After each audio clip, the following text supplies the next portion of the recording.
Hello everyone and welcome back to another start of the work week and another Daily 8 on the News 8 Live Desk. Phil Pinarski here as we count down the top 8 stories that you need to know today. We'll catch you up on all the stories from over the weekend and stories we're working on today. And we begin today's show over in Alpine Township.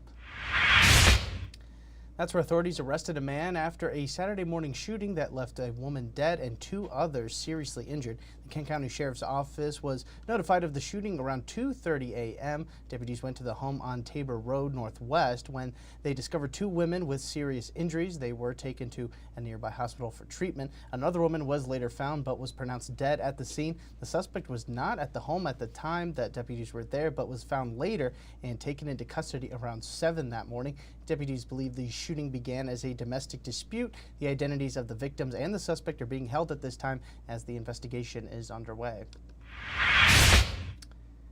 And we head to the Burton Heights neighborhood now, where a commercial fire broke out Sunday night. It happened at a salon on Division Avenue just before 8:30 last night. Firefighters on the scene had to break a window to get inside the building and start putting out some of the flames. The roof actually then began to cave in, and firefighters had to bail out of the building through that same window. One of the firefighters actually cut their arm and was treated for that injury at the scene. The building is now likely to be considered a total loss. The cause of the fire is still under investigation at this time. No other injuries have been reported.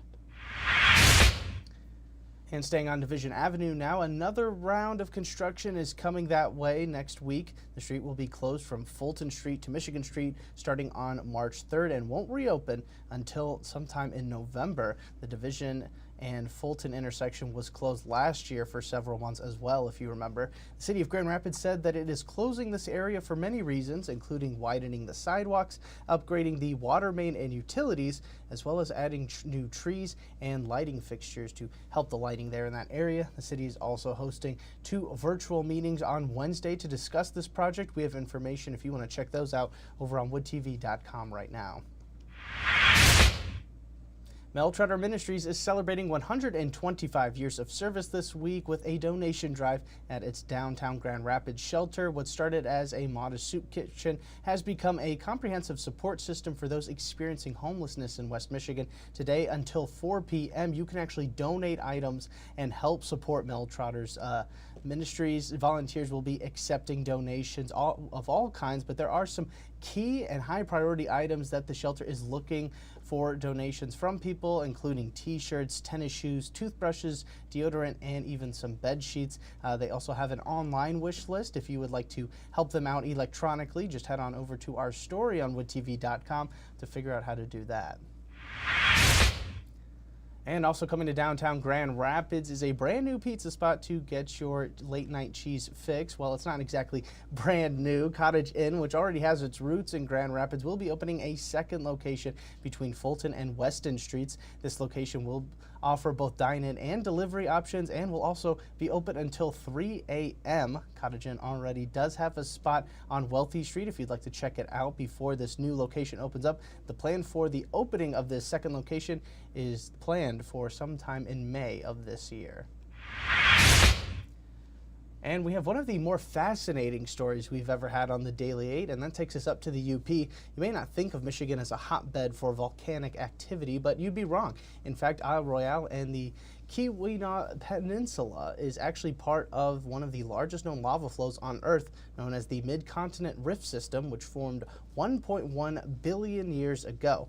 One geologist we spoke to actually said that this was part of one of the very first significant Earth-wide events ever in history. Digital reporter Matt Jarowski sat down with that geologist and also lays out this incredible scientific and historical tale, which you can find right now over on woodtv.com. Now let's get you a look at your forecast for this Monday. Here is Storm Teammate meteorologist Matt Kirkwood.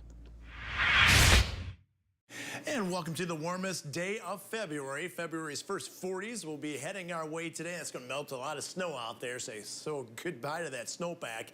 Looking at a live view, or actually infrared satellite and radar composite, you can see up to the north of us, closer to a warm front, a little bit of a mixture of precipitation out there, but that's going to stay to our north. Hourly planner has temperatures well into the 40s today with increasing amounts of sunshine, I do believe. Can't rule out an early morning sprinkle north of town.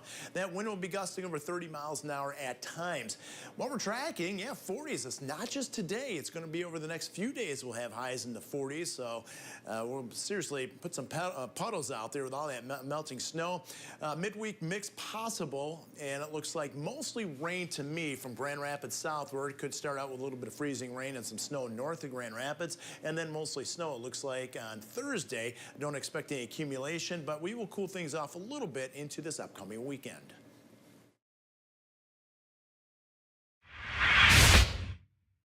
All right, thanks, Matt. And while we enjoy that warm up in temperatures, we can start focusing on the summer and, of course, trips down to the lakeshore. And it turns out one of the best beaches in the United States can actually be found right here in West Michigan. That's according to TripAdvisor, who just released its best of the best rankings for 2025. And Oval Beach in Saugatuck was named the 24th best beach in the entire country. Siesta Beach in Florida took home the top overall spot. TripAdvisor said that Oval Beach has plenty of scenic views and there's never a bad time to visit. You can actually find the full rankings of best beaches in the United States right now over on our website, woodtv.com.